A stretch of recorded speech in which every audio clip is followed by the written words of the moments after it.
Despite being Tony Romo's #1 target, Dez Bryant's season will most likely be remembered for his sideline outbursts. But it's been his recent partnership with the unlikeliest of mentors that now has Bryant following in the footsteps of one of the greatest athletes of our time.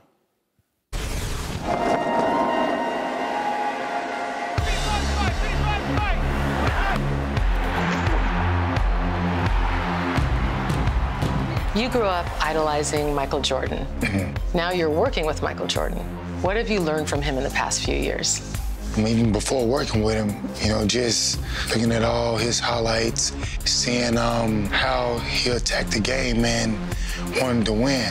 I grew to be that way, and since then, it's Jordan or nothing. A lot of people said he took a big chance signing you. What do you say to those critics? Never judge a book by its cover. I'm a very great guy. I'm an easy person to get along with and love to have fun and show my passion for the things that I love.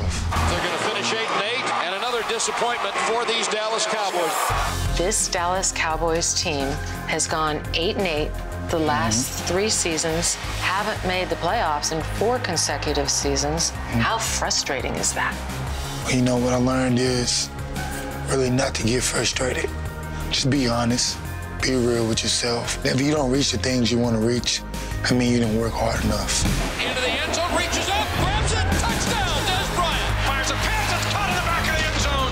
Diving catch, touchdown, Dez Bryant. Where do you rank yourself with the other elite wide receivers in this league? Truthfully, I really don't compare myself to anybody. I'm a big fan of a lot of guys in this league, and especially wide receivers.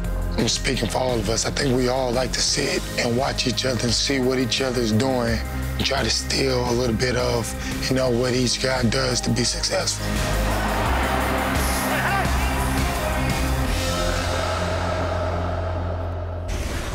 Be sure to catch part 2 of Colleen Dominguez's interview after this show on Fox NFL Sunday.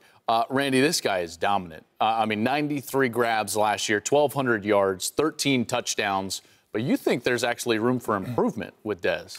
Well, I think that when he first came in, a lot of Romo's trust and belief was in Witten, Jason Witten. Right. I think now that you can just hear by the way he talks, it seems like he's matured a little bit. But one thing we said by listening to this piece, we all at this table love his passion. He's a great player, and I think he's going to be in this league for years to come. But for what I think he's ready to do right now, I think he's ready to take on that challenge of being a dominant 1-2 wide receiver, him and Calvin in this league. I love him. I love Calvin. I love what the wide receivers is doing in this league. But Dez Bryant, I think he's ready to take on that challenge of playing week in and week out and having that #1 receiver guard him. Do you think every one of those numbers could increase? Like, could Dez have a season like 110 catches, 1,500 yards, and 16 touchdowns? Well, the reason why you asked that, I think if Tony Romo would look at him a little bit more, instead of Jason Witten. Jason Witten's a possession receiver. Right. Dez Bryant is the home run hitter. So I think if you look at more of Dez in certain situations, I think the sky's the limit for him and that whole offense. It's definitely an interesting division.